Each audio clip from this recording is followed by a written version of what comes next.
ಸ್ನೇಹಿತರೆ ನಮಸ್ಕಾರ. News eighteen ಕನ್ನಡದ ಫೇಸ್ಬುಕ್ ಮತ್ತು ಯೂಟ್ಯೂಬ್ಗೆ ಸ್ವಾಗತ. ನಾನು ಗಂಗಾಧರ್ ವಾಗಟ. ಪ್ರತಿನಿತ್ಯ ವಿಶೇಷವಾದಂತಹ ಸುದ್ದಿಗಳನ್ನು ನಿಮ್ಮೊಂದಿಗೆ ಹಂಚಿಕೊಳ್ತಾ ಇರ್ತಾನೆ ಸ್ನೇಹಿತರೆ. ಇವತ್ತು ಒಂದು ವಿಶೇಷವಾದಂಥ ಸುದ್ದಿ ಜೊತೆಯಲ್ಲಿ ಒಂದು ಭಾವನಾತ್ಮಕವಾದಂಥ ಒಂದು ವಿಚಾರ, ಎಲ್ರಿಗೂ ಕೂಡ ಮನಮುಟ್ಟುವಂತಹ ಒಂದು ವಿಚಾರ.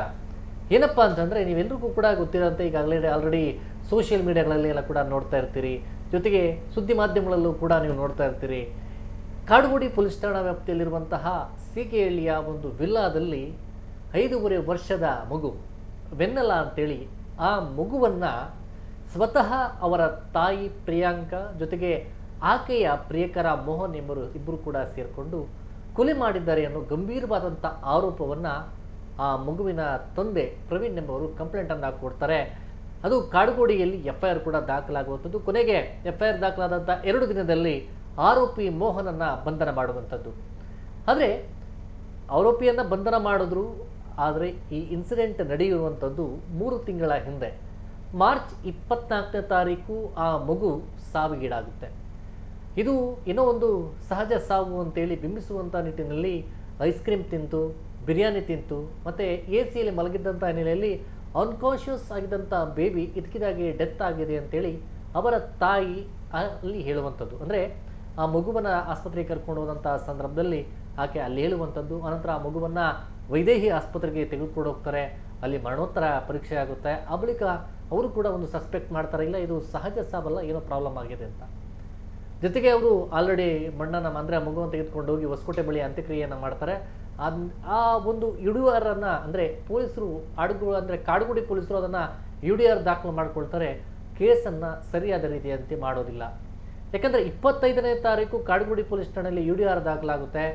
ಆದರೆ ಸಸ್ಪೆಕ್ಟ್ ಇದೆ ಅನ್ನೋ ರೀತಿಯಲ್ಲಿ ಅವರು ಇನ್ವೆಸ್ಟಿಗೇಷನ್ ಮಾಡೋದಿಲ್ಲ, ಯಾವುದೇ ಎವಿಡೆನ್ಸನ್ನು ಕಲೆಕ್ಟ್ ಮಾಡೋದಿಲ್ಲ, ಮನೆಗೆ ವಿಸಿಟ್ ಮಾಡೋದಿಲ್ಲ, ಪೊಲೀಸ್ ಇನ್ವೆಸ್ಟಿಗೇಷನ್ನೇ ಮಾಡೋದಿಲ್ಲ, ಅವರು ತಟಸ್ಥವಾಗಿ ಇಡ್ತಾರೆ ಅನ್ನೋದು ಒಂದು ಗಂಭೀರವಾದಂಥ ಆರೋಪ. ಇದಕ್ಕೂ ಮೊದಲು ಅಂದರೆ ತಂದೆ ತಾಯಿ ಇರ್ಬೋದಲ್ಲ, ಮಗು ಹೇಗೆ ಸಾವಾಯಿತು ಅನ್ನೋದು ಅನುಮಾನ ಇರುತ್ತೆ. ಮೊದಲನೇದಾಗಿ ಹೇಳುವಂತಾದರೆ, ಜನವರಿ ತಿಂಗಳಲ್ಲಿ ಪ್ರಿಯಾಂಕಾ ಮತ್ತು ಮೋಹನ್ ಇವರಿಬ್ಬರು ಕೂಡ, ಅಂದರೆ ಪ್ರಿಯಾಂಕಾ ಮೋಹನ್ ಏನಿದ್ದಾರೆ ಇವರು ಮೋಹನ್ ಪ್ರಿಯಕರ. ಪ್ರಿಯಾಂಕಾ ಆಕೆಯನ್ನು ಅಂದರೆ ಆತನನ್ನು ಏನು ಒಂದು ಲಿವ್ ಇನ್ ರಿಲೇಷನ್ಶಿಪ್ನ ರೀತಿಯಲ್ಲಿ ಒಂದು ವಿಲ್ಲಾದಲ್ಲಿ ಅವರು ವಾಸವಂಥದ್ದು. ಅದಕ್ಕೂ ಮೊದಲು 19 ವರ್ಷಗಳ ಹಿಂದೆ ಪ್ರವೀಣ್ ಎಂಬಾತನ ಜೊತೆ ಮದುವೆಯಾಗಿ, ದಾವಣಗೆರೆ ಮೂಲದ ಪ್ರವೀಣ್ ಎಂಬಾತನ ಮದುವೆಯಾಗಿ ಅವರು ಯಶವಂತಪುರದ ಮತ್ತಿಕೆರೆಯಲ್ಲಿ ಇರ್ತಾರೆ. 2 ಮಕ್ಕಳು, ಒಂದು 17 ವರ್ಷದ ಮಗಳಿರ್ತಾಳೆ, ಇನ್ನೊಂದು 5.5 ವರ್ಷದ ಮಗು ವೆನ್ನೆಲಾ. ಆದರೆ ಇವರಿಬ್ಬರ ಒಂದು ಕೌಟುಂಬಿಕ ವಿಚಾರ ಸಮಸ್ಯೆಗಳಾದಂಥ ಸಂದರ್ಭದಲ್ಲಿ ಅಲ್ಲಿ ಮಧ್ಯೆ ಬರುವಂಥದ್ದು ಇದೇ ಮೋಹನ್. ಆದರೆ ಮೋಹನ್ ಹಿಂದೆ ಹೋಗುವಂಥ ಪ್ರಿಯಾಂಕಾ, ಆತ ಗಂಡನನ್ನು ಬಿಟ್ಟು ಡಿವೋರ್ಸ್ ಕೂಡ ಅಪ್ಲೈ ಆಗುತ್ತೆ. ಅದು ಕೋರ್ಟಲ್ಲಿ ನಡೀತಾ ಇರುವಂಥದ್ದು. ಆ ಸಂದರ್ಭದಲ್ಲಿ ಆತ ಕ್ಯಾನ್ಸಲ್ ಮಾಡಿಸ್ಕೊಳ್ತಾನೆ. ಇದೇ ಸಮಸ್ಯೆ ನಡೀತಾ ಇರ್ತದೆ. ಕೊನೆಗೆ ನಾನು ಬರೋದಿಲ್ಲ, ನಾನು ಮೋಹನ್ ಹಿಂದೆ ಹೋಗ್ತೀನಿ ಅಂತೇಳಿ ಅಲ್ಲಿ ಹೋಗುವಂಥದ್ದು. ಆ ಸಂದರ್ಭದಲ್ಲಿ ಮಗುವನ್ನು ತನ್ನ ಜೊತೆಯಲ್ಲಿ ಇಟ್ಕೊಳ್ತೀನಿ ಅಂತ ಆಕೆ ಎತ್ಕೊಳ್ಳುವಂಥದ್ದು. ಆದರೆ ಇಲ್ಲಿ ಇರುವಂಥದ್ದು ಅನುಮಾನ ಅಂತಂದರೆ 21ನೇ ತಾರೀಕು ಅಂದರೆ ಮಾರ್ಚ್ 21ನೇ ತಾರೀಕು ಆ ಮಗುವನ್ನು ಜೊತೆಯಲ್ಲೇ ಕರ್ಕೊಂಡು ಮೋಹನ್ ಮತ್ತು ಪ್ರಿಯಾಂಕಾ 3 ದಿನಗಳ ಕಾಲ ಮಧುರೈ ಮತ್ತು ಆ ಭಾಗದಲ್ಲಿ ತಮಿಳುನಾಡು ಮತ್ತು ಕೇರಳ ಭಾಗದಲ್ಲಿ ಟ್ರಿಪ್ ಹೋಗುವಂಥದ್ದು. ಆ ಟ್ರಿಪ್ಪನ್ನು ಮುಗಿಸಿ 24ನೇ ತಾರೀಕು ಸಂಜೆ ಕೋಲಾರದ ಒಂದು ರೋಡ್ ಮೂಲಕವಾಗಿ ಅವರು ವಾಪಸ್ ಆಗುವಂಥ ಸಂದರ್ಭದಲ್ಲಿ ಅಲ್ಲಿ ಒಂದು ಮಧ್ಯಾಹ್ನದ ವೇಳೆಯಲ್ಲಿ ಬಿರಿಯಾನಿಯನ್ನು ಊಟವನ್ನು ಕೊಟ್ಟಿರ್ತಾರೆ ಅಂತ ಅವರು ಹೇಳ್ಬೋದು. ಆದರೆ ಶಾಪಿಂಗ್ ಮಾಡಬೇಕು ಅಂತೇಳಿ ಅವತ್ತು ಬರ್ಡೇ ಇರುತ್ತೆ ಪ್ರಿಯಾಂಕದು, ಒಂದು ಶಾಪಿಂಗ್ ಮಾಡಬೇಕು ಅಂತೇಳಿ ಈಕೆ ಒಳಗಡೆ ಹೋಗುವ ಶಾಪಿಂಗ್ ಮಾಲ್ಗೆ ಒಳಗಡೆ ಹೋಗುತ್ತಾರೆ. ಆದರೆ ಮಗು ಮತ್ತು ಮೋಹನ್ ಕಾರಲ್ಲಿ ಇರ್ತಾರೆ. ವೈಟ್ ಕಲರ್ ಒಂದು ಕ್ರೇಟಾ ಕಾರಲ್ಲಿ ಅವರು ಇರುವಂಥದ್ದು. ಆ ಕಾರಲ್ಲಿ ಮಗು ಐಸ್ ಕ್ರೀಮ್ ಕೇಳುತ್ತೆ, ಮತ್ತೊಂದು ಐಸ್ ಕ್ರೀಮ್ ಕೇಳುತ್ತೆ. ಇದಕ್ಕೆ ಕೋಪಗೊಂಡು ನಾನು ಮಗುವಿನ ಮೇಲೆ ಹಲ್ಲೆ ಮಾಡಿದೆ, ಆ ಸಂದರ್ಭದಲ್ಲಿ ಮಗು ಉಸಿರಾಟ ನಿಂತು ಮಗು ಸಾವನ್ನಪ್ಪಿತು ಅಂತೇಳಿ ಈಗ ಆರೋಪಿ ತಪ್ಪೊಪ್ಪಿಕೊಂಡಿದ್ದಾನೆ. ಆ ಸ್ಟೇಟ್ಮೆಂಟ್ ಕೇಳಿದಂಥ ಪೊಲೀಸರೇ ಶಾಕ್ ಆಗಿದ್ದಾರೆ.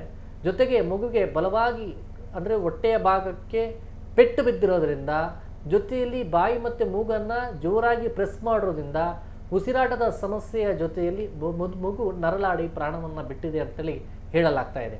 ಈ ನಿಟ್ಟಿನಲ್ಲಿ ಆತ ಹೌದು ನಾನು ಹಲ್ಲೆ ಮಾಡಿದ್ದೇನೆ ಅನ್ನೋ ರೀತಿಯಲ್ಲಿ ಕೂಡ ಆರೋಪಿ ಒಪ್ಕೊಂಡಿದ್ದಾರೆ. ಇಲ್ಲಿ ಈಗ ಮೋಹನ್ ಬಂಧನ ಆಗಿದೆ. ಆದರೆ ಶಾಪಿಂಗ್ ಹೋಗಿದಂಥ ಪ್ರಿಯಾಂಕಾ ಕಾರಿನ ಬಳಿ ಬಂದಂತಹ ಸಂದರ್ಭದಲ್ಲಿ ಈ ಒಂದು ವಿಚಾರ ಗೊತ್ತಾಗಿ ಆಕೆಯು ಕೂಡ ಅಂದರೆ ಶಾಕ್ ಒಳಗಾಗುವಂಥದ್ದು, ಮಗು ಈ ಥರ ಅಂತ. ಆದರೆ ಈತ ಅಲ್ಲಿ ಕತೆ ಕಟ್ಟದ ಅಂತೇಳಿ ಜೊತೆಲಿ ಅಂದರೆ ಮಗು ಜೋರಾಗಿ ಅಳ್ತಾ ಇತ್ತು, ಹೀಗಾಗಿ ನಾನು ಹೊಡೆದೆ, ಅದನ್ನ ಸಂದರ್ಭದಲ್ಲಿ ಮಗು ಆಕಸ್ಮಿಕವಾಗಿ ಡೆತ್ ಆಯಿತು ಅಂತ.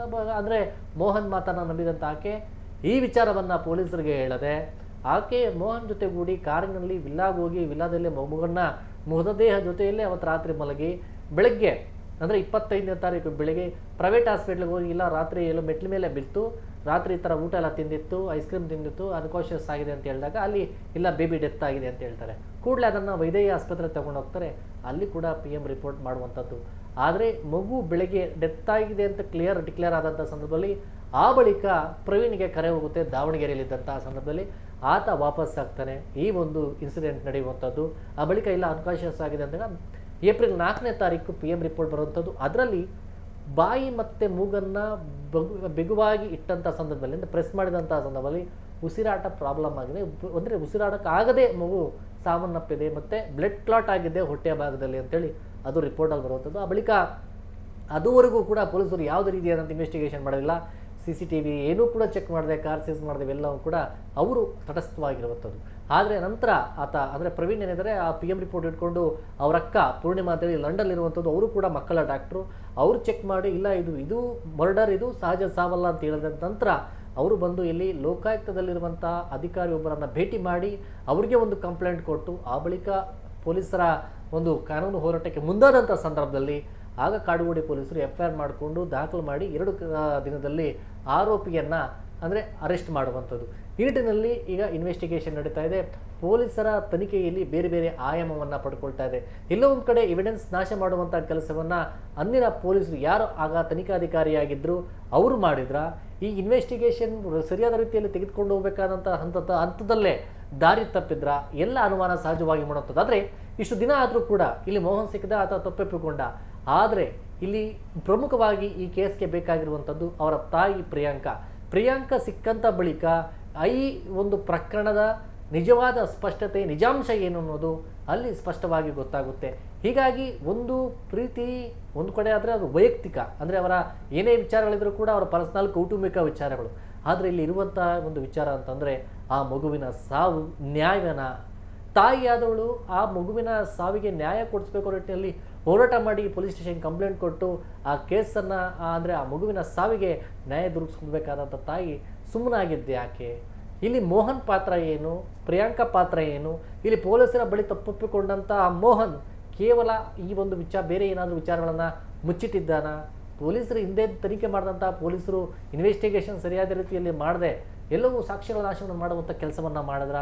ಹಿರಿಯ ಅಧಿಕಾರಿಗಳು ಇದನ್ನು ಗಮನಕ್ಕೆ ತೆಗೆದುಕೊಂಡು ಈ ಒಂದು ಪ್ರಕರಣವನ್ನು ಗಂಭೀರವಾಗಿ ತೆಗೆದುಕೊಂಡು ಇನ್ವೆಸ್ಟಿಗೇಷನ್ ನಡೆದರೆ ಆ ಮಗುವಿನ ಸಾವಿಗೆ ನ್ಯಾಯ ಸಿಕ್ಕಂತಾಗುತ್ತೆ. ಇದು ಒಂದು ಘಟನೆ ಎಲ್ರಿಗೂ ಕೂಡ ಎಚ್ಚರಿಕೆಯ ಸಂದೇಶ ಅಂತ ಕೂಡ ಹೇಳಬೇಕಾಗುತ್ತೆ. ಸ್ನೇಹಿತರೆ, ಈ ಒಂದು ಮಾಹಿತಿ ನಿಮ್ಗೆ ಇಷ್ಟವಾಗಿದ್ದಲ್ಲಿ ನ್ಯೂಸ್18 ಕನ್ನಡದ ಫೇಸ್ಬುಕ್ ಮತ್ತು ಯೂಟ್ಯೂಬನ್ನು ಸಬ್ಸ್ಕ್ರೈಬ್ ಮಾಡಿ ಮತ್ತು ಶೇರ್ ಮಾಡಿ. ಧನ್ಯವಾದ.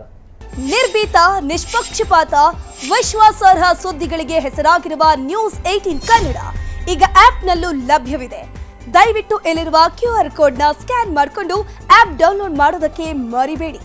ನಿಮ್ಮ ಬೆಂಬಲ ಹೀಗೆ ಸದಾ ನಮ್ಮೊಂದಿಗಿರಲಿ. ಧನ್ಯವಾದ.